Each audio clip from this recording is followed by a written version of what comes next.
తెలుగు శ్రోతలందరికీ నమస్కారం అండి. మన అలనాటి కథలు ఎవర్ గ్రీన్ స్టోరీస్ ఛానల్కి మీ అందరికీ స్వాగతం. కీర్తి కిరీటాలు నవల వింటున్నామండి. రచన శ్రీమతి ఎద్దనపూడి సులోచనారాణి గారు. ఇక ఆలస్యం చేయకుండా మనం కథలోకి వెళ్ళిపోదామండి. వీడియో చూసిన వెంటనే లైక్ చేసి షేర్ చేసి తప్పకుండా సబ్స్క్రైబ్ చేసుకోండి. మన ఛానల్ని బెల్ ఐకాన్ యాక్టివేట్ చేసుకోండి.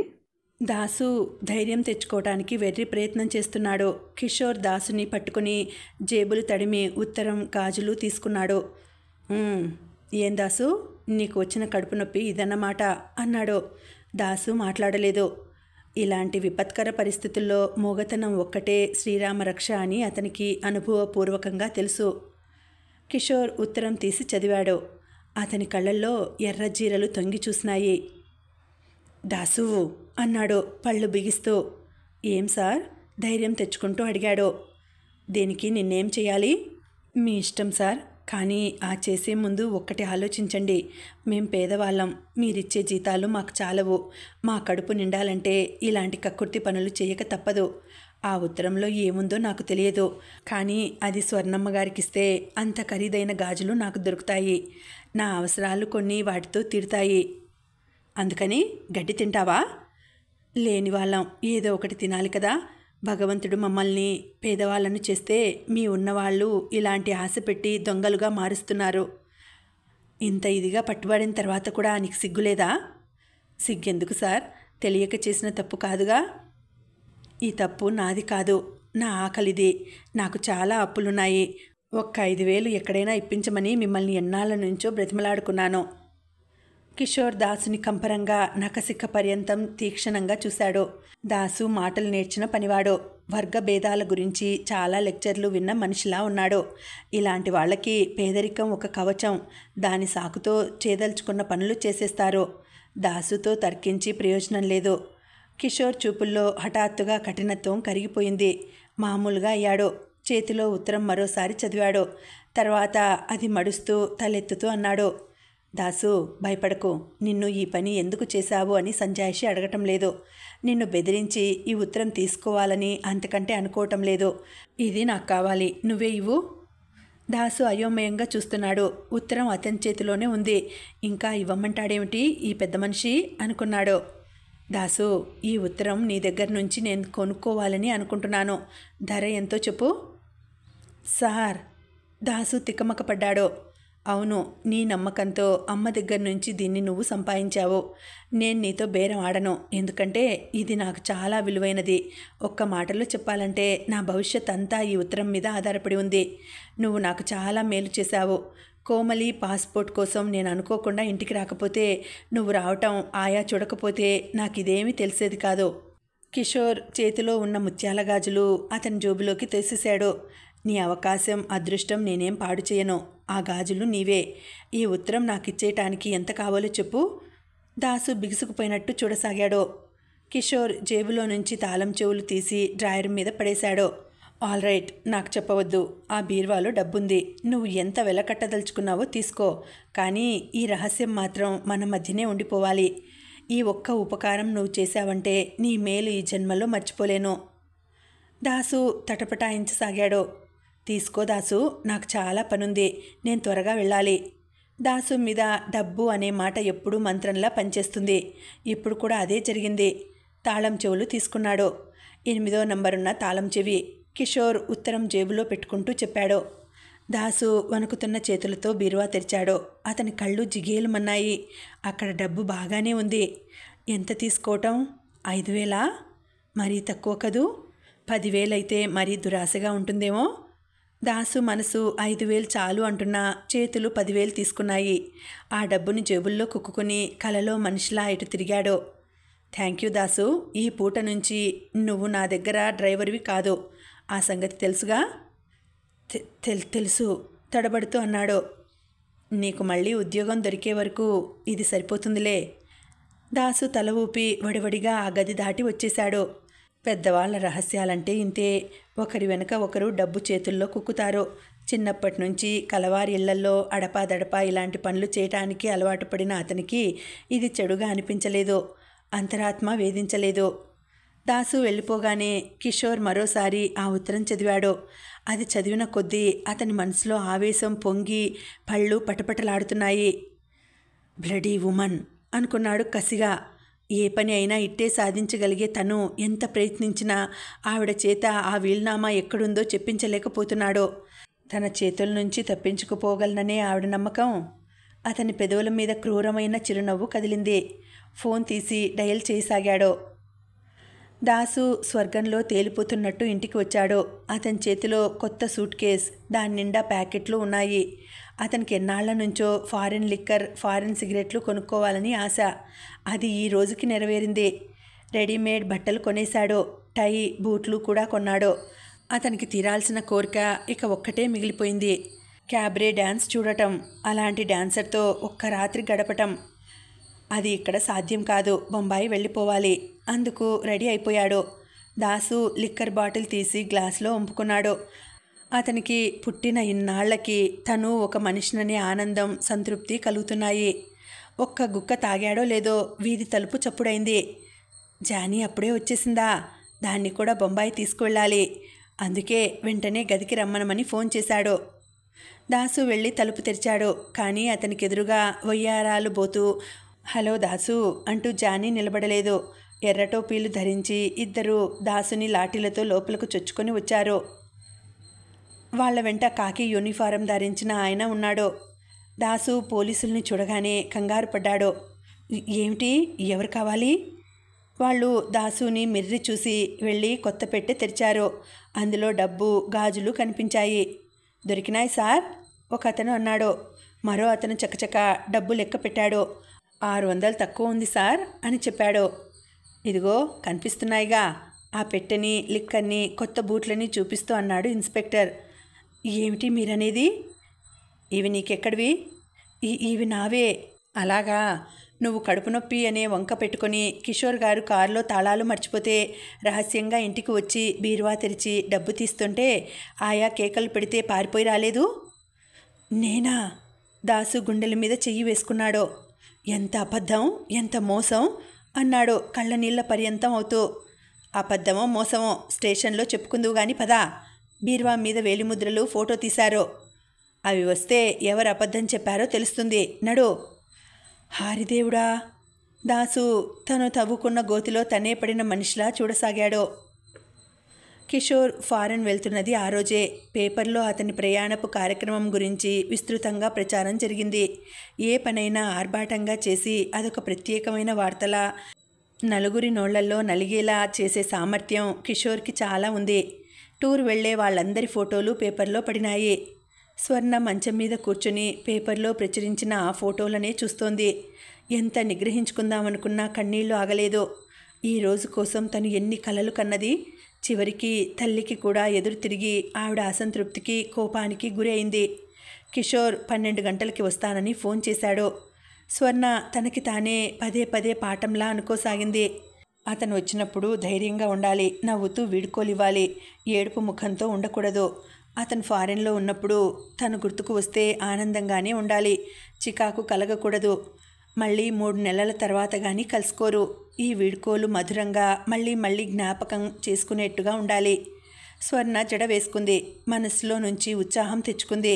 తెచ్చిపెట్టుకున్న హుషారుతో అతని రాక కోసం ఎదురు చూస్తూ కూర్చుంది. 12 గంటలకి కిషోర్ వచ్చాడు. కానీ స్వర్ణ ఆశించినట్టు ఒక్కడూ రాలేదు. వెంట అందరూ ఉన్నారు. ఊరు వెళ్లే ముందు స్వర్ణని చూడడానికి వచ్చారు. స్వర్ణ అమ్మ లేదు, విశాఖపట్నం వెళ్ళింది అన్నాడు కిషోర్. ఈ వార్త స్వర్ణకి పిడుగుపాటు అయింది. ఎప్పుడు తిరిగి వస్తుంది? ఇప్పుడప్పుడే రాదు. తన ఆరోగ్యం అస్సలు బాగాలేదు. ఇల్లు తాళం వేస్తున్నాం. ఆంటీ వెళ్తున్నట్టుగా నాకు చెప్పనే లేదు. నీకు ఫోన్ చేస్తానని అన్నదే, చేయలేదా? కిషోర్ ఆశ్చర్యంగా అడిగాడు. చేయలేదన్నట్టు తల ఊపింది స్వర్ణ. నేను నిన్ను కూడా విశాఖపట్నం తీసుకెళ్ళమన్నాను, కానీ తనే ఇష్టపడలేదు. నేనే రోగిష్టిదాన్ని, ఆ అమ్మాయికి నేనేం చేయగలను అంది.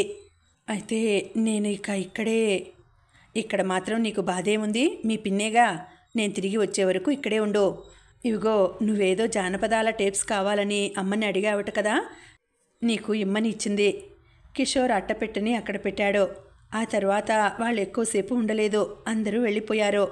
ఆఖరుకు మిగిలిన సావిత్రి బాధగా చూస్తూ అంది. స్వర్ణ, ఈ రాజ్యలక్ష్మి గారు ఇలా చేసిందేమిటి? కనీసం మాట మాత్రమైనా మనకు చెప్పలేదు అంది. పర్వాలేదు సావిత్రి, 3 నెలలేగా, ఎంతలో తిరిగి వస్తాయి అంది స్వర్ణ వేదాంతిలాగా. సావిత్రి గోపాలం కూడా వెళ్ళిపోయారు.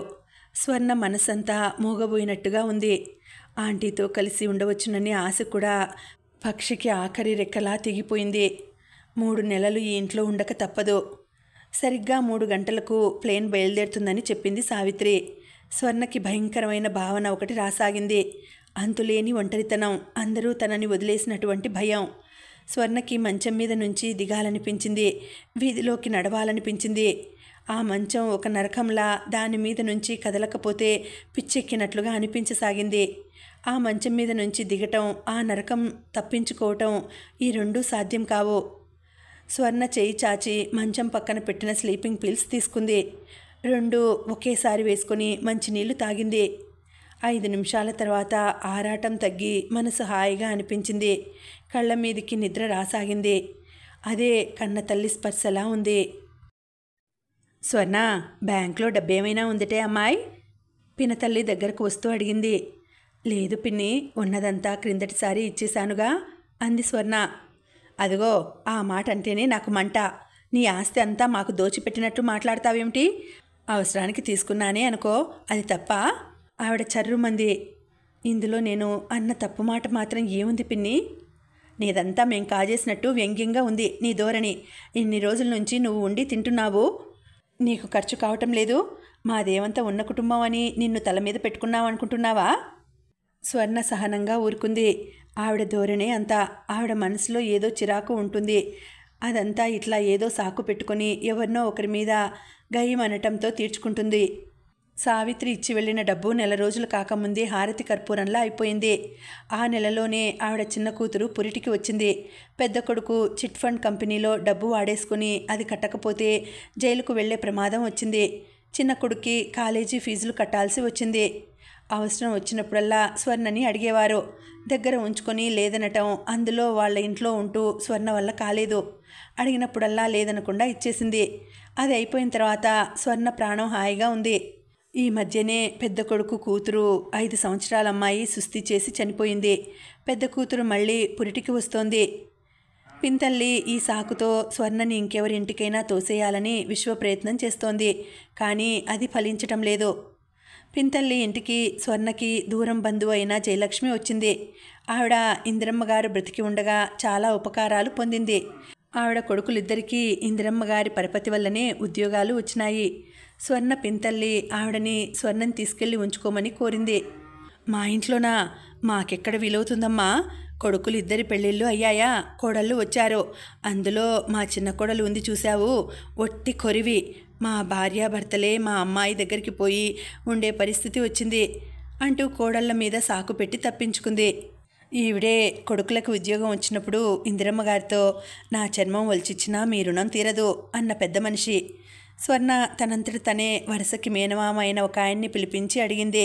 ఆయనకి ఇప్పుడున్న పెద్ద హౌసింగ్ బోర్డు ఇల్లు రావడానికి ఇందిరమ్మే కారణం.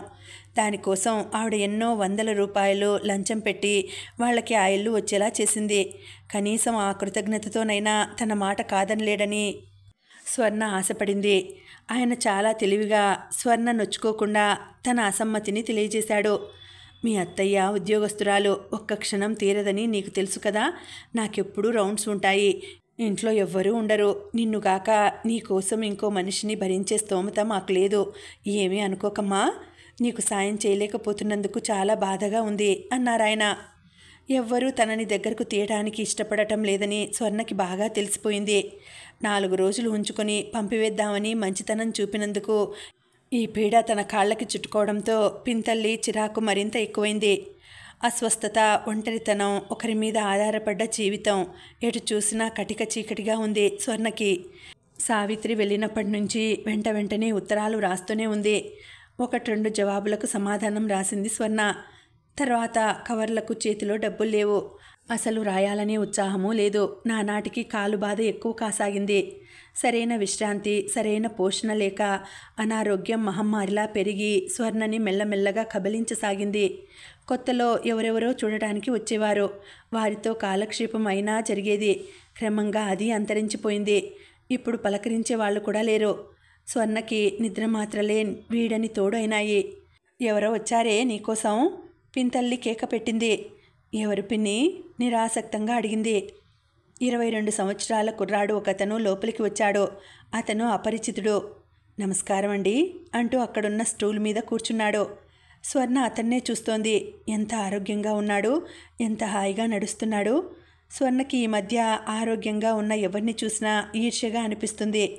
అతను ఉత్సాహంగా తనను పరిచయం చేసుకున్నాడు. మాది విజయవాడండి. ఈ పక్కింటి ఆయన మా అన్నగారే. నేను BA పాస్ అయ్యాను. ప్రస్తుతం ఉద్యోగ అన్వేషణలో ఈ ఊరు వచ్చాను. క్రిందటి సెలవులకి వచ్చినప్పుడు రవీంద్ర భారతిలో మీ డ్యాన్స్ ప్రోగ్రాం చూశాను. నా జీవితంలో మరుపురాని రోజంటే నమ్మండి. మీకు నాట్య మయూరి అని బిరుదు ఇచ్చినప్పుడు అక్కడున్న ప్రేక్షకుల్లో నేను ఒకడిని. మీరంటే నాకు ఎంత ఇష్టమో చెప్పలేను. మిమ్మల్ని గురించి ఎక్కడ ఏ వార్త పడినా ముందు అదే చదువుతాను. అతని గొంతులో ఉత్సాహం హఠాత్తుగా ఆవేదనగా మారిపోయింది. మీకు జరిగిన యాక్సిడెంట్ గురించి విన్నాను. నాకు చాలా బాధ అనిపించింది. మీ అమ్మ నాన్న పోవటం, మీ కాలు. అతను పూర్తి చేయలేనట్టు ఆగిపోయాడు. స్వర్ణ తల ఊపింది. ఇప్పుడు ఇలాంటి స్వాంతన పలుకులు విన్నా ఏడుపు రావటం లేదు. సూర్యుడి తీవ్రతకి బావుల్లో నీళ్లు ఎలా ఎండిపోతాయో మనసులో దుఃఖాగ్ని అధికమైతే కళ్ళల్లో నీళ్లు కూడా అలాగే ఇంకిపోతాయి. స్వర్ణ పరిస్థితి ఇప్పుడు అలాగే ఉంది.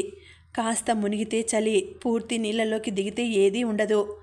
ఒక కష్టం వస్తే బాధ, జీవితం అంతా కష్టాలమయం అయితే బాధ అనే ప్రశ్నే లేదు. ఏడుపు కూడా రాదు. కన్నీళ్లు కూడా కరువే అవుతాయి. కళ్ళల్లో నీళ్లు తిరిగితే మనసుకి ఎంత హాయి. దుఃఖం, వేదన నిర్దాక్షిణ్యంగా హృదయాన్ని ఎండి బీటలు వారిన భూమిగా మారుస్తున్నాయి. ఈ జీవితానికి ఇక తొలకరి అనేది లేదు అనే నిరాశని కలిగిస్తున్నాయి. కనీసం చచ్చిపోవటానికి స్వేచ్ఛ లేదు, మార్గం లేదు. అతనికి ఏదో గుర్తుకు వచ్చింది. మళ్ళీ ఉత్సాహం వచ్చింది. జేబులో 100 రూపాయల కాగితం ఒకటి తీసి చూపించాడు. ఇది చూసారా? ఆ రోజు రవీంద్ర భారతిలో మీ చేత దీని మీద సంతకం పెట్టించుకున్నాను. అన్నయ్య ఇది ఇచ్చి ఏదో కొనుక్కురమ్మని చెప్పాడు. నేను అది కొనలేదు. మీ సంతకం కోసం భద్రంగా దాచుకున్నాను. అన్నయ్యకి 100 రూపాయలు పోయాయని చెప్పి తలవాచేటట్లు చివాట్లు తిన్నాను. ఇది చూసినప్పుడల్లా మీరు ఆ రోజు డాన్సర్గానే నాకు గుర్తుకు వస్తారు. స్వర్ణ దాన్ని అందుకొని చూసింది. ఇలాంటి సంతకాలు ఎన్ని వేలు చేసిందో. ఆ సంతకం చేయటంలో ఎంత గర్వం, ఎంత స్టైల్. ఏమైపోయాయి అవన్నీ? అసలు ఆ జీవితం గడిపిన వ్యక్తి తనేనా, లేక అదొక కళ? స్వర్ణ దాన్ని అతనికి తిరిగి ఇచ్చేసింది. దిగులుతో నిండిన స్వర్ణ ముఖం చూడగానే అతని ఉత్సాహం చచ్చిపోయింది. అతని కళ్ళు స్వర్ణ మాసిన చీరని, జాకెట్టుని ఆర్తిగా చూసినాయి. ఆ రోజు రవీంద్ర భారతిలో విద్యుల్లతలా మెరిసిన నాట్య మయూరికి ఇక్కడిలా అనారోగ్యంతో వడలిపోయి దీనంగా కూర్చున్న ఈ అమ్మాయికి పోలిక కనిపించటం లేదు. అతను ఎక్కువసేపు కూర్చోలేకపోయాడు. వస్తానండి అంటూ లేచాడు. స్వర్ణ తల ఊపింది. అతను గుమ్మం వరకు వెళ్ళాడు. తడపటాయింపుగా ఆగాడు. మళ్ళీ వెనక్కు తిరిగి వచ్చాడు. మెల్లగా అడగలేనట్టుగా అడిగాడు. నేను ఒకటి చెబితే మీరు అవమానంగా భావించరుగా? అతను జేబులో నుంచి 100 రూపాయల కాగితం ఒకటి తీసి స్వర్ణ మంచం దగ్గర పెడుతూ, ఇది మీ దగ్గర ఉంచండి అన్నాడు. స్వర్ణ తలెత్తి అతని వైపే చూస్తోంది. అతను చాలా నొచ్చుకుంటున్నట్టుగా, ఇది మీ గుర్తుగా నా దగ్గరుంది. కానీ మిమ్మల్ని చూస్తే పరిస్థితులు సరిగ్గా లేనట్టుగా కనిపిస్తోంది. అది మీకు ఏ రకంగానైనా ఉపయోగపడితే అంతకంటే సంతోషం నాకేమీ ఉండదు. దయవుంచి నన్ను అపార్థం చేసుకోకండి. అతను అర్థిస్తున్నట్టుగా అమాయకంగా చూసిన చూపుల్లోనే కాక అతని కంఠస్వరంలో ప్రతిధ్వనిస్తున్న అభిమానం చూసిన ఆ క్షణంలో స్వర్ణ కళ్ళల్లో చివ్వున నీళ్లు ఉబికినాయి. ఆ కుర్రాన్ని తమ్ముడు అని పిలవాలనిపించింది. అతని భుజం మీద తల ఆనించి ఒక్కసారి కరువు తీరా ఏడవాలనిపించింది. కానీ ఆ రెండూ చేయలేకపోయింది. ఇంతలో పింతల్లి కంఠం వినిపించింది. ఆవిడ ఇటే వస్తోంది. ఆవిడ కళ్ళల్లో డబ్బు పడితే ఆగదు. స్వర్ణ చప్పున ఆ నోటు తీసి అతనికి ఇచ్చింది. నీ పేరేమిటో నాకు తెలియదు. నీ అభిమానంతో నాకు ప్రాణం పోసావు. ఇది నా గుర్తుగా నీ దగ్గరే ఉండని. నా అవసరాలు ఆ భగవంతుడు కూడా తీర్చలేడు. నీ ఈ జ్ఞాపకం నాకు కూడా విలువైనదే అంది. అతను నిస్సహాయంగా చూశాడు. వెళ్ళు తమ్ముడు, మనం మళ్ళీ కలుసుకోకపోయినా నేను నిన్ను మర్చిపోను. అతను వెళ్ళిపోయాడు. పింతల్లి అక్కడికి వచ్చింది. డబ్బిస్తుంటే తీసుకోకూడదు, ఆ నీలుగుడు దేనికి? మందులకు కూడా లేక ఏడుస్తూ మళ్ళీ ఆ టెక్కుపోతావేం? అదే ఇంకెవరైనా అయితే వాళ్ళని వీళ్ళని అడిగి 4 డబ్బులు పోగు చేసుకునేవాళ్ళు. స్వర్ణ ఆవిడ తిట్లని భరించింది. అమ్మా, చూస్తున్నావా, నీ బిడ్డకి ఇలాంటి స్థితి వస్తుందని తెలిస్తే నువ్వు అలా డబ్బు ఖర్చు పెట్టేదానివా? పెట్టవు. నువ్వే కాదు, ఏ కన్న తల్లి అలా చేయదు. పైసా పైసా దాచి మూటగట్టి ఉంచేదానివేమో. తల్లి గుర్తుకు రాగానే స్వర్ణ ఏడవసాగింది. పైనుంచి ఈ వెధవ ఏడుపు ఒకటి, ఇంట్లో శని, నేనేం పాపం చేశానో, నాకున్న బాధలు చాలవన్నట్టు ఈ పీడ వచ్చి నాకు పట్టుకుంది. ఆ కిషోర్ తెలివిగా అంటగట్టి వెళ్ళాడు. ఆవిడ సాధింపుగా అంటూ లోపలికి వెళ్ళింది. స్వర్ణ ఈ తిట్లకి రోషపడే శక్తి కూడా పోయింది. అవును పిన్ని, నిజం, ముమ్మాటికి నిజం. నువ్వు తిట్టడంలో తప్పేం లేదు అనుకోసాగింది. ఏమే స్వర్ణ, ఏం ఆలోచించావు? నేనేం చేయను పిన్ని. ఏం చేయను అంటావేం? ఏదో ఒకటి చూడక. రేపేగా జానకి పిల్లలు వచ్చేది. ఈ మంచం తీసేయకపోతే వాళ్ళు నిలబడే జాగా కూడా ఉండదు. ఆ కామేశ్వరరావు ఇంటికి వెళ్ళి ఉండు. పెద్ద ఇల్లు, పిల్లా జల్లా లేరు, వాళ్ళకేం ఇబ్బంది ఉండదు. వాళ్ళు రావద్దని అంటుంటే ఎలా వెళ్ళను పిన్ని? అంటారే, అనరు మరి. వాళ్ళు తెలివిగల వాళ్ళయే, ముందే జాగ్రత్త పడుతున్నారు. నేను తెలివి తక్కువదాన్ని కాబట్టి నిన్ను నెత్తినెక్కించుకొని ఏడుస్తున్నాను. ఉండు పిన్ని, ఏదైనా మార్గం చూస్తాను. ఇంకెప్పుడు చూస్తావు? నేను చచ్చిన తర్వాతనా? అంత మాటనకు. ఒక కాగితం, కలం ఇలా ఇవ్వు. ఎవరికి ఉత్తరం రాస్తావు? ఆ కిషోర్కా? ఆయన గారు జవాబు రాసేసరికి జానకి పుట్టబోయే పిల్ల పాకుతుంది కూడా. కిషోర్కి కాదు పిన్ని, దిక్కులేని వాళ్ళని చేర్చుకునే హాస్టల్ ఉంది. ప్రస్తుతానికి అక్కడ ఉండనిస్తారేమో చూస్తాను. పినతల్లి కాగితం, కలం తెచ్చి మంచం మీద గిరాటు కొట్టిపోయింది. స్వర్ణ లేచి కూర్చొని ఓపిక తెచ్చుకొని వ్రాయసాగింది. గౌరవనీయులైన కార్యదర్శి గారికి స్వర్ణలత నమస్కరించి రాయినది. నేను మీ హాస్టల్ విద్యార్థుల సహాయం కోసం ఒకసారి నృత్య ప్రదర్శన ఇచ్చాను. నేను మీకు గుర్తు ఉన్నానని ఆశిస్తున్నాను. ప్రస్తుతం నా పరిస్థితులు మారినాయి. అమ్మ నాన్న పోయారు. అనారోగ్యంతో ఉన్నాను. నన్ను అనాథగా భావించి మీ హాస్టల్లో చేర్పించుకోమని ప్రార్థిస్తున్నాను. మీరు నా ఈ ఉత్తరాన్ని... స్వర్ణ కళ్ళు బయళ్ళు కమ్మటంతో ఉత్తరం పూర్తి చేయలేక ఆపు చేసి పక్కన పడేసింది. దరిద్రుడికి ఆకలి ఎక్కువ అంటారు, ఇదే కాబోలు. లేచినప్పటి నుంచి కడుపులో పేగులు మెలి తిరుగుతున్నట్టు ఎంత ఆకలి, పైకి చెప్పడానికి సిగ్గు అనిపిస్తోంది. స్వర్ణ కూర్చోలేకపోయింది. ఇంతలో వీధి వాకిలి చప్పుడైంది. ఎవరు? పిన్ని కూతురు వెళ్ళింది. పిన్ని, ఒక కప్పు కాఫీ ఇస్తావా? స్వర్ణ అడగలేక అడిగింది. కాఫీయా? నాకేం సంపదలు లేవు తల్లి, కూర్చొని తినటానికి. అసలే చస్తుంటే 2 సార్లు కాఫీ ఎక్కడి నుంచి తెమ్మంటావు? పాల్లేవో. స్వర్ణ నీరసంగా మంచం మీద వాలింది. తల్లి ఎప్పుడూ తనని తినమని ఎంత బ్రతిమలాడేది. పుస్తకం చదువుతూ వేడివేడి కాఫీ అక్కడ పెడితే మర్చిపోయిన రోజులు ఎన్ని ఉన్నాయి. ఈ ఆకలి ఏమిటి, కళ్ళ ముందు చీకట్లు ముసురుతున్నాయి. పోనీలే, వేడి నీళ్ళల్లో కాస్త పంచదార వేసి ఇవ్వు పిన్ని. పంచదార కలికంలోకి కూడా లేదు. స్వర్ణ పడుకుంది. ఒక్క నిమిషం ఒక్క యుగంలా ఉంది. టైమే గడవదు.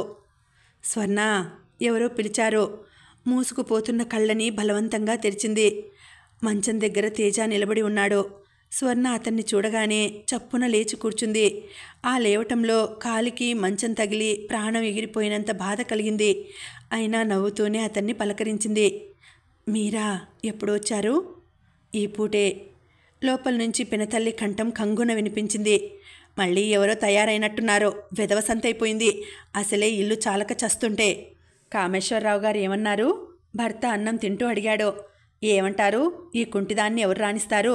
వీలు కాదు అన్నాడు. ఆ సంభాషణ తేజ వినటం గమనించిన స్వర్ణ అతని ధ్యాసని తిప్పటానికి గబగబా అడిగింది. ఏమిటి విశేషాలు? అందరూ బాగున్నారా? మిమ్మల్ని చూసి చాలా రోజులైంది. నెల మీద 2 వారాలు. సావిత్రి ఊళ్ళో లేదు, ఫారిన్ వెళ్ళింది. తెలుసు. అతను ప్రక్కన పడేసి ఉన్న కాగితం తీసి యథాలాపంగా చూడసాగాడు. మరుక్షణంలో దాన్ని శ్రద్ధగా చదవడం ప్రారంభించాడు. చదవటం పూర్తి అవగానే తలెత్తి ప్రశ్నార్థకంగా చూశాడు. స్వర్ణ తలదించుకుంది. పిన్ని వాళ్ళకి చాలా ఇబ్బందిగా ఉంది. ఇంకో 2 నెలలు ఇక్కడ ఉండటం జరిగే పనిలా లేదు. అందుకని తేజ ఏం మాట్లాడలేదు. స్వర్ణ వైపు చూస్తున్నాడు.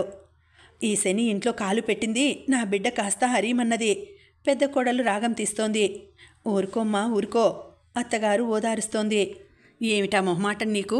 ఇంట్లోంచి పంపేయక ఈవిడగాక ఈవిడ కోసం వచ్చే సంత ఇంకోటి. ఆవిడ భర్త విసుక్కుంటున్నాడు. తేజ ముఖం ఎర్రబడింది. కోపం ఆపుకుంటున్నట్టుగా దవడ ఎముక కదలాడింది. వస్తాను స్వర్ణ అన్నాడు తేజ. మీరు నాకు 10 రూపాయలు ఇస్తారా?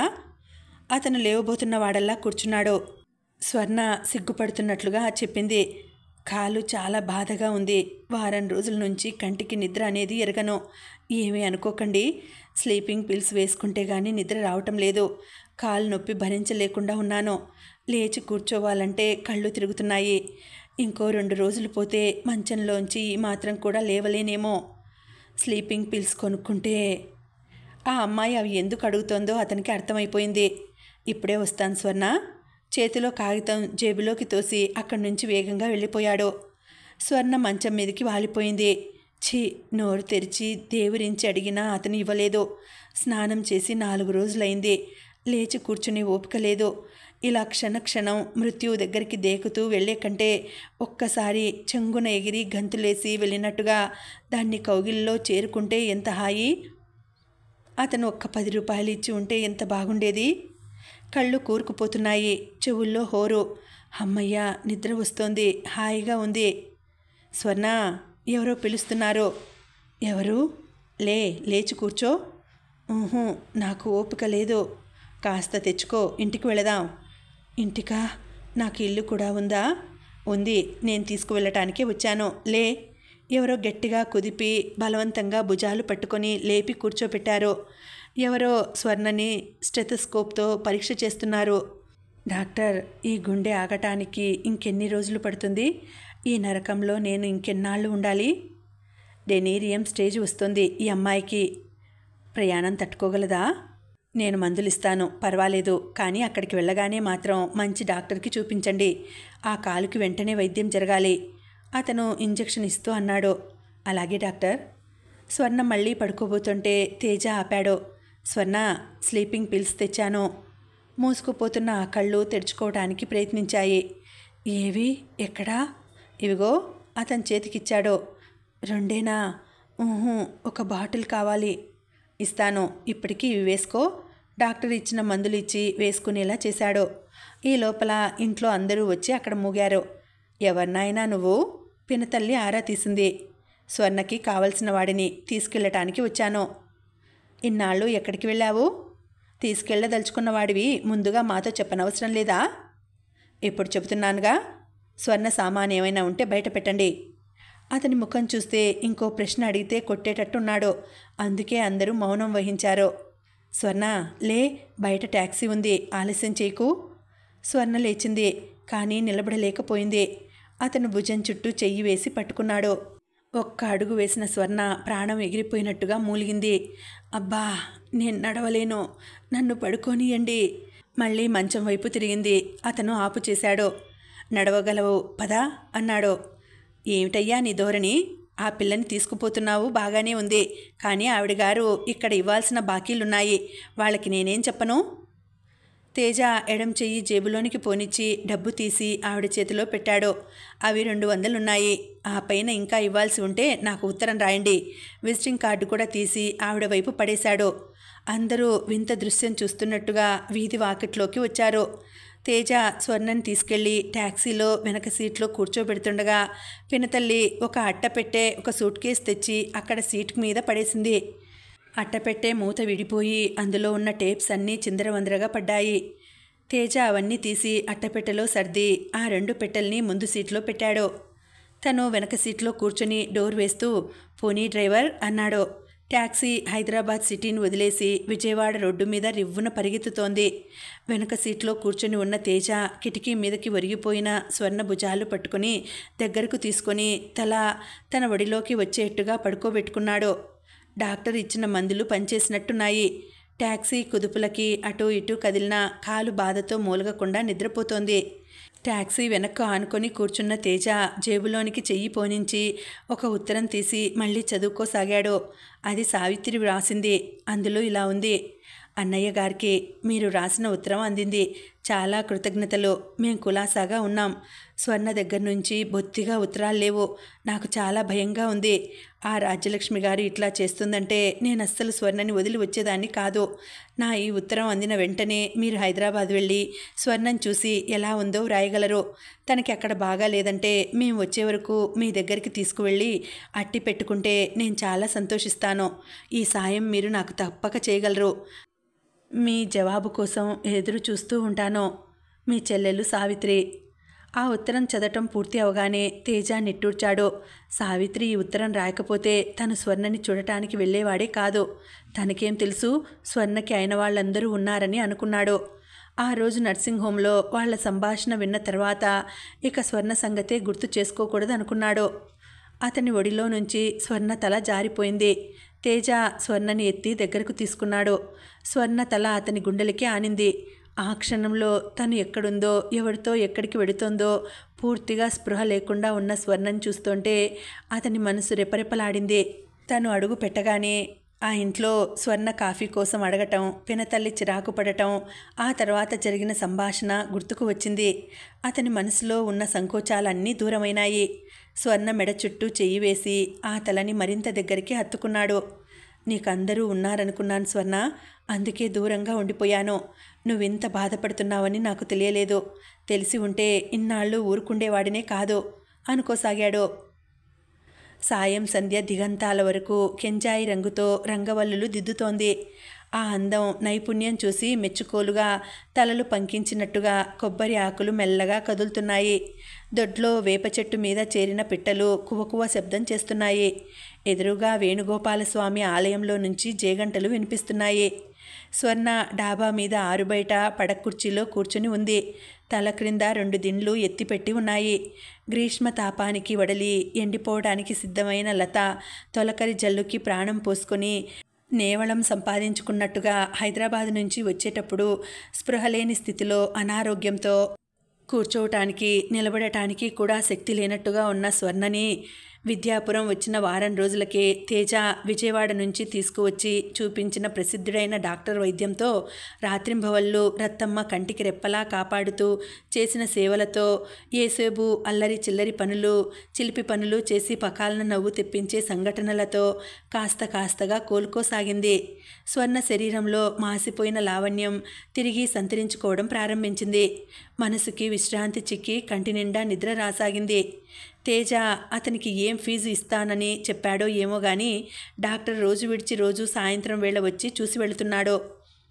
ఈరోజు స్వర్ణని పరీక్ష చేసి మందులు వ్రాసి ఇచ్చి మళ్ళీ ఆదివారం వరకు నేను రాను, అవసరం లేదు, ఈ మందులు మాత్రం వాడండి చాలు, నడక ప్రాక్టీస్ మాత్రం ఉదయం సాయంత్రం తప్పకుండా చేయాలి, ఒక్క పూట కూడా మానవద్దు అని హెచ్చరించి వెళ్ళాడు.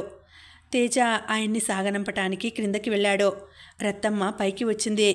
ఈ 10 రోజుల్లో తను స్నానం చేయటంలో, జడ వేసుకోవటంలో, లేచి అటు ఇటు తిరగటంలో రత్తమ్మ ఎంతో సాయం చేసింది. ఆ చేయటంలో ఏదో పని మనిషి తన పని నెరవేర్చుకున్నట్టు కాకుండా తన ఆసక్తతని గమనించి ఆదుకోవాలనే ఆత్మీయతతో ఆసరాగా నిలబడ్డట్టుగా కన్న తల్లిని గుర్తుకు తెస్తున్నట్టుగా చేస్తోంది. వీళ్ళ రుణం ఎలా తీర్చుకోగలదు తను?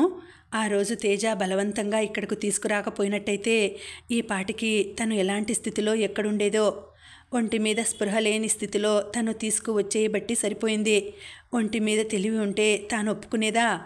ఎక్కడి తేజ, ఎక్కడ తను? జీవితం తెగిన గాలిపటంలా గిరిగింతలు తిరిగి చివరకు ఇక్కడకు వచ్చి చిక్కుపడింది. తను మామూలు మనిషి అవటం ఇప్పట్లో సాధ్యపడుతుందా? ఆర్థికంగా తన కాళ్ళ మీద తను నిలబడగలగడం ఈ జన్మలో మళ్ళీ చూస్తుందా? అపరిచితులైన వీళ్ళ దగ్గర ఇలా భారంగా ఉండటం బాధగానే ఉంది.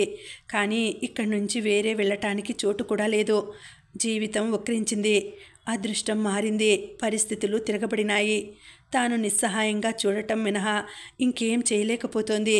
కనీసం ఈ ఆరోగ్యం అయినా త్వరగా చక్కబడితే. ఈ పూట మీకు అన్నంలోకి ఏం చేయమంటారమ్మా?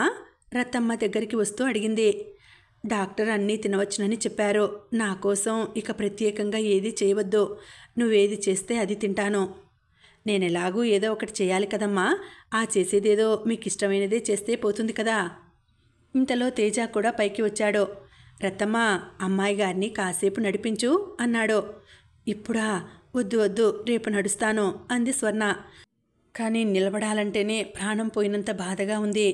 రేపెలాగూ నడవాలి. రోజు 2 పూటలా తప్పక నడవాలని డాక్టర్ చెప్పలేదు. కాలు చాలా బాధగా ఉంది. ముందు కాస్త బాధ పెట్టినా క్రమంగా అదే తగ్గుతుందని అన్నారు. రత్తమ్మ, చెయ్యి తీసుకో. కుర్చీలోంచి లేవది. రత్తమ్మ చెయ్యి అందించింది. ఆ చెయ్యి ఆసరా చేసుకుని స్వర్ణ తప్పనిసరిగా కుర్చీలోంచి లేచింది. 2 అడుగులు వేసిందో లేదో బాధతో గిలగిలలాడింది. రత్తమ్మ చెయ్యి విసురుగా తోసేసి వెనక్కి కుర్చీ వైపు తిరిగింది. రత్తమ్మ, చెయ్యి వదలకో అన్నాడు తేజ. రత్తమ్మ స్వర్ణ చెయ్యి పట్టుకొని బలవంతంగా నడిపించబోయి స్వర్ణ గిలగిలలాడటంతో భయపడి వదిలేసింది. పోన్లేండి అబ్బాయి గారు, అంత బాధగా ఉంటే ఎలా నడుస్తుంది? రేపు నడుస్తానంటుందిగా, ఈరోజు వదిలేయండి అంది జాలిగా చూస్తూ. అప్పటికే స్వర్ణ కుంటుకుంటూ కుర్చీ దగ్గరకు చేరుకుంది. దూరంగా ఉన్న తేజ చప్పున 2 అడుగులు ముందుకు వచ్చి స్వర్ణ జబ్బ మీద గట్టిగా పట్టుకున్నాడు. స్వర్ణని కుర్చీలో కూర్చోనీయకుండా మళ్ళీ ఇటు తిప్పాడు. నడువు స్వర్ణ నడిపిస్తూ అన్నాడు. అబ్బా, నేను నడవలేను. నడవగలవు. నా వల్ల కాదంటుంటే బాధతో గిలగిలలాడుతూ అంది. నువ్వు నడక ప్రాక్టీస్ చేయకపోతే శాశ్వతంగా ఆ కుర్చీలో అలాగే కూర్చోవాల్సి వస్తుందని డాక్టర్లు చెప్పలేదు కోపంగా అన్నాడు. ఈ బాధ కన్నా అదే నయం అనిపిస్తోంది. నడవకపోతే ఎలా? ఇప్పుడు నీకు అమ్మా నాన్న ఎవ్వరూ లేరు. ఎల్లకాలం ఎవరు చూస్తారు నిన్ను? ఎన్నాళ్ళు నిన్ను నా దగ్గర ఉంచుకుంటాను? నీకు త్వరగా నయం అయితే నువ్వు ఇక్కడి నుంచి వెళ్ళిపోవచ్చు. స్వర్ణ అతని వైపు వెర్రిదానిలా చూసింది. ఆ కళ్ళల్లో వేటగాడి బాణం సూటిగా వచ్చి గుండెల్లో దిగిన పక్షి గిలగిలలాడిన బాధ రెపరెపలాడింది. తేజ అదేమీ గమనించినా లక్ష్య పెట్టనట్టుగా నడుం చుట్టూ చెయ్యి వేసి బలంగా పట్టుకొని బలవంతంగా నడిపిస్తూనే ఉన్నాడు. స్వర్ణ మళ్ళీ బాధ అని అనలేదు. పళ్ళు బిగబట్టి ప్రాణం పోతున్నట్టుగా అనిపిస్తున్నా ఆ బాధని ఓర్చుకుంది. ముఖం కమిలినట్లుగా అయింది. ఒంటి నిండా చెమటలు పట్టినాయి. అతని చేతులు విడిపించుకుంటూ, మీరు వదలండి, నేను నడుస్తాను అంది. తేజ వదిలేశాడు. అయ్యో, పడుతుందేమో. రత్తమ్మ చప్పున ముందుకు రాబోతుంటే తేజ వారించాడు. స్వర్ణ చెమటలు దిగజారుతుండగా మెల్లగా తప్పటడుగులు వేయటం నేర్చుకుంటున్న పసిపాపలా కుర్చీ దగ్గర నుంచి పిట్టగోడ దగ్గరికి, అక్కడి నుంచి మళ్ళీ కుర్చీ దగ్గరికి నడవసాగింది. ఇక చాలేండి అబ్బాయి గారు, రేపు నడుస్తుందిగా అంది రత్తమ్మ. వద్దు రత్తమ్మ, నువ్వేమనకు, నాకేం బాధలేదు. కుర్చీ దగ్గర నుంచి పిట్టగోడ వైపు మెల్లగా వస్తూ అంది. ఇక చాలే స్వర్ణ. అప్పటికే స్వర్ణ కళ్ళు తిరగటంతో బ్యాలెన్స్ తప్పి తూలి పడబోయింది. తేజ చప్పున చేయి చాచి పట్టుకున్నాడు. స్వర్ణ విడిపించుకోవడానికి ప్రయత్నిస్తూ, వద్దు, నా కాలు త్వరగా నయం కావాలి. ఎన్నాళ్ళని ఇక్కడ ఉంటాను? కాస్త నడవగలిగానంటే వెళ్ళిపోవచ్చు అంది. స్వర్ణ. ఆప్యాయంగా ఆర్తిగా ఉన్న ఆ పిలుపుతో స్వర్ణ అంతవరకు గొంతులో బలవంతంగా నొక్కిపట్టి ఉంచిన దుఃఖం ఒక్కసారిగా విడుదలై పొంగింది. నేను ఆ రోజున సావిత్రితో తిరిగి వచ్చినప్పుడు తిరిగి వెళ్ళిపోతూ ఏమన్నాను? ఈసారి వచ్చినప్పుడు మీకు విసుగు పుట్టే వరకు ఉంటానని అన్నాను. పైన తదాస్తు దేవతలు ఉంటారు సుమా అని మీరు అప్పుడే అన్నారు. నా హాస్యం ఇలా అపహాస్యం అవుతుందని అనుకోలేదు. తేజ 2 చేతులతో స్వర్ణని దగ్గరికి తీసుకున్నాడు. ఆ క్షణంలో ఏదేదో చెప్పాలనే ఆవేశం అతని ముఖంలో పొంగినా అతనిలో ఉన్న వివేకం ఇప్పుడు సమయం కాదన్నట్టుగా వెనక్కు లాగింది. రత్తమ్మ, 1 కప్పు వేడిగా హార్లిక్స్ తీసుకురా అన్నాడు. అమ్మాయి గారు, ఏసోబు మెల్లగా పిలుస్తూ గదిలోకి వచ్చాడు. ఏమిటి?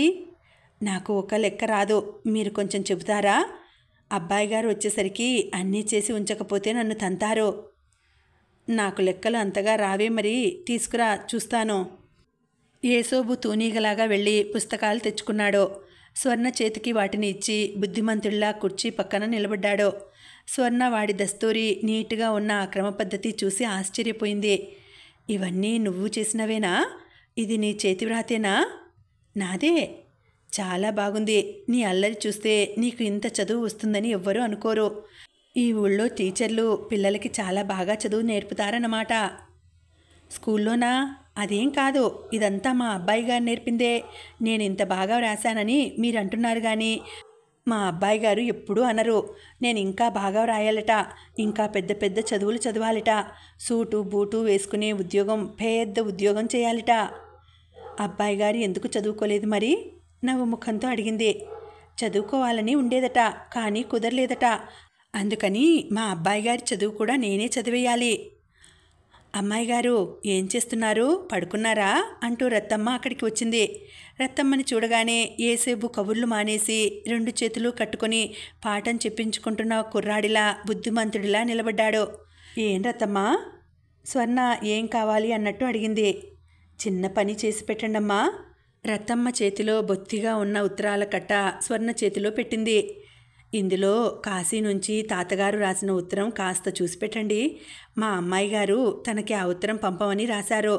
అబ్బాయి గారు ఇందులో కలిపి ఆ డ్రాయర్లో పడేశారు. 2 రోజుల నుంచి అడుగుతుంటే తీసి ఇవ్వలేదు. కాస్త ఆగిరా, ఇప్పుడు కాదు, నేను లెక్కలు చెప్పించుకోవాలి. ఏసోబు కోపంగా అన్నాడు.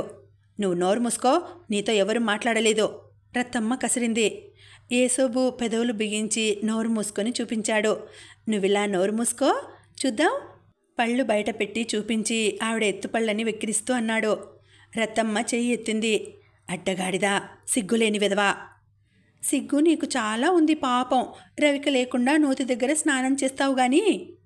ఈ మాట వినగానే రత్తమ్మకి చాలా కోపం వచ్చేసింది. జస్ట విధవా, వేలడంత లేవు అంటూ ఏసోబుని పట్టుకొని కొట్టబోయింది. వాడు గదిలో నుంచి రివ్వున పరిగెత్తాడు. రత్తమ్మ వాడి వెంట పడింది. ఏసోబుతో తగాదాకి దిగిందంటే రత్తమ్మకి ఇక ఏ సంగతి గుర్తుండదు. స్వర్ణ చిరునవ్వుతో ఉత్తరాలన్నీ చూడసాగింది. అన్నీ ఏవేవో తేజ వ్యాపారానికి సంబంధించినవే ఉన్నాయి. కొన్ని అతని వ్యక్తిగతమైనవి కూడా ఉన్నాయి. స్వర్ణ దృష్టి ఒక ఉత్తరం మీద నిలిచింది. అది గోపాలం తేజాకి రాసిన ఉత్తరం. అందులో తన కారు యాక్సిడెంట్, తల్లిదండ్రుల మరణం గురించిన ప్రసక్తి ఉండడంతో స్వర్ణ చదవకుండా ఉండలేకపోయింది. ఉత్తరం చదువుతున్న కొద్దీ మహారణ్యంలో కార్చిచ్చు మొదలైనట్లుగా మనసంతా ఒక అగ్ని ప్రారంభమైంది. స్వర్ణ ఇక జీవితంలో మున్ముందు ఎప్పుడూ డ్యాన్స్ చేయలేదు. తేజ, ఈ మనుషుల జీవితం ఎంత అల్పంరా. ఏ క్షణంలో భగవంతుడు జారవిడిచిన గాజు వస్తువుల్లా ఎప్పుడు పగిలిపోతాయో తెలియదు కదా. స్వర్ణ ఆ వాక్యాలని 1కి 10 సార్లు 100 సార్లు మరీ మరీ చదివింది. వాటి అర్థం జీర్ణించుకుంటున్న కొద్దీ పిచ్చిదానిలా కాలివైపు చూసుకోసాగింది. తను ఎప్పటికీ ఇక డ్యాన్స్ చేయలేదా? స్వర్ణ హృదయం పంజరంలో పక్షిలా గిలగిలలాడుతోంది. చెవుల నిండా కాలి అందెల చప్పుడు గల్లు గల్లుమని శబ్దం చేస్తూ వెర్రెక్కిస్తున్నాయి. స్వర్ణ చూపులు భయ విహ్వలమైనాయి. ఏ ఆశ కొన ఊపిరి అయి తనని ఈ బాధల మధ్య బలవంతంగా బ్రతికిస్తోందో అది కూడా పుటుక్కున తెగిపోయింది. స్వర్ణ కళ్ళ ముందు తెరలు తొలగిపోయినట్టుగా కిషోర్ ప్రవర్తనకి, ఆ నిర్లక్ష్యానికి అర్థం అద్దంలో చూసినంత స్పష్టంగా కనిపిస్తోంది. ఎన్నడూ తను ఇక డ్యాన్స్ చేయలేదు. తన కాలి గజ్జలు ఇక ఎప్పుడూ మోగవు. పుట్టినరోజు నాడు కిషోర్ నలుగురి ముందు ఇచ్చిన వాగ్దానం అంటే వెన్ను చరిచి చెప్పినట్లుగా గుర్తుకు వచ్చింది. స్వర్ణ, నాట్యం చేయలేని నాడు నాకు ఇంట్రెస్ట్ ఉండదు. అతను అన్నమాట ఎంత నిజం. ఇన్నాళ్ళు తనని కిషోర్ ఎందుకు నిర్లక్ష్యపరుస్తున్నాడని బాధపడింది. ఈ ఒక్క మాట అతను సూటిగా చెప్పి ఉంటే ఎంత బాగుండేది. కిషోర్ తనని వదిలేశాడు. అతనికి పనికిరాని తనతో అతనికి ఇంకేం పని? అందుకే కోమల్ని వెంట తీసుకొని అంత నిశ్చింతగా వెళ్ళిపోయాడు. ఈ విషయం తెలియని తను అతని కోసం ఎంత ఆరాటపడింది. వెర్రిదానిలా ఎన్నిసార్లు ఫోన్ చేసింది. కంటికి కనిపించలేదని, తనని ఆత్మీయంగా పలకరించలేదని ఎంత ఏడ్చింది. ఇన్నాళ్ళు ఎంత భ్రమలో బ్రతికింది తను. అతను వచ్చే లోపల ఆరోగ్యం చక్కపడాలని, అతను వచ్చిన తర్వాత ఎప్పటిలా డ్యాన్స్ ప్రోగ్రామ్స్ ఇవ్వాలని, డబ్బు సంపాదించాలని, అప్పులు తీర్చాలని ఎన్ని అనుకుంది. నిజం తెలియని తను పగటి కలల్లో బ్రతికింది. స్వర్ణ ఆ ఉత్తరం తీసి దిండు క్రింద పెట్టింది. ఇప్పుడేం చేయటం తను? ఎలా బ్రతకటం? డ్యాన్స్ మినహా తనకేం వచ్చు? ఈ అవిటి జీవితం ముందుకు సాగటానికి ఆధారం ఏది? స్వర్ణకి ఏడుపు కూడా రావడం లేదు. శిలా ప్రతిమలా కూర్చుండిపోయింది. చాలాసేపు అయిన తర్వాత రత్తమ్మ, అమ్మాయి గారు ఉత్తరం దొరికిందా అంటూ వచ్చింది. స్వర్ణ నిశ్శబ్దంగా ఉత్తరాల కట్ట తీసి రత్తమ్మకిచ్చింది. కనిపించలేదా? నేను చూడలేదు రత్తమ్మ, నాకు ఓపిక లేదు నీరసంగా అంది. అయ్యో, అలా ఉన్నారేం? తలనొప్పిగా ఉందా? మళ్ళీ జ్వరం వచ్చిందా? ఏమిటి, థర్మామీటర్ తీసుకురానా? రత్తమ్మ వెళ్ళిపోయింది. సాయంత్రం అయింది. ఏదో పని మీద ఆ గదిలోకి వచ్చిన రత్తమ్మ గది చీకటిగా ఉండటం చూసి లైటు వేసింది. స్వర్ణ ఇంకా అలాగే కూర్చుని ఉండటం చూసి పడుకోకపోయారా కాసేపు అంది. స్వర్ణ మాట్లాడలేదు. రాత్రి 8 గంటలు అవుతుండగా రత్తమ్మ భోజనం పైకి తెచ్చింది. నాకు ఆకలిగా లేదు రత్తమ్మ, నేను తినను, తీసుకువెళ్ళు, నూతిలో నుంచి మాట్లాడుతున్నట్టుగా అంది. రత్తమ్మ కాసేపు బ్రతిమలాడి స్వర్ణ అభిప్రాయం మార్పించలేక వెళ్ళిపోయింది. రత్తమ్మ వెళ్ళిన 5 నిమిషాలకే తేజ పైకి వచ్చాడు. మధ్యాహ్నం కాఫీ తాగలేదట, ఈ పూట భోజనం చేయలేదట, ఏమిటి స్వర్ణ, ఒంట్లో బాగాలేదా అని అడిగాడు. బాగానే ఉంది. మరి భోజనం ఎందుకు చేయలేదు? ఇష్టం లేకపోయింది. ఎందుకని అంటున్నాను. ఒక కఠోర సత్యం కళ్ళకు కట్టినట్టు తెలుస్తోంది. ఏమిటది? అతని కళ్ళు చురుకుగా అయినాయి. ఈ ప్రపంచంలో నేను ఒంటరిదాన్ని, నాకెవ్వరూ లేరు. ఆ యాక్సిడెంట్లో అమ్మా నాన్నలతో నేనెందుకు పోలేదో. తేజ మాట్లాడలేదు. క్షణంసేపు స్వర్ణ ముఖం వైపు రెప్పవాల్చకుండా చూశాడు. స్వర్ణ ముఖం మామూలుగా లేదు, సర్వస్వం కోల్పోయిన వ్యక్తిలా ఉంది. బహుశా తల్లిదండ్రి గుర్తుకు వచ్చి ఉండవచ్చు. తేజ అల్మైరా దగ్గరకు వెళ్ళి స్లీపింగ్ టాబ్లెట్ తెచ్చి స్వర్ణ చేతిలో పెట్టాడు. ఏమిటది? నిద్రమాత్ర, మనసు బాగాలేదని నీ ముఖమే చెబుతోంది. నిద్రపో స్వర్ణ, ఎన్నెన్ని కలతలకో ఎన్నెన్ని కష్టాలకో నిద్ర మంచి మందు.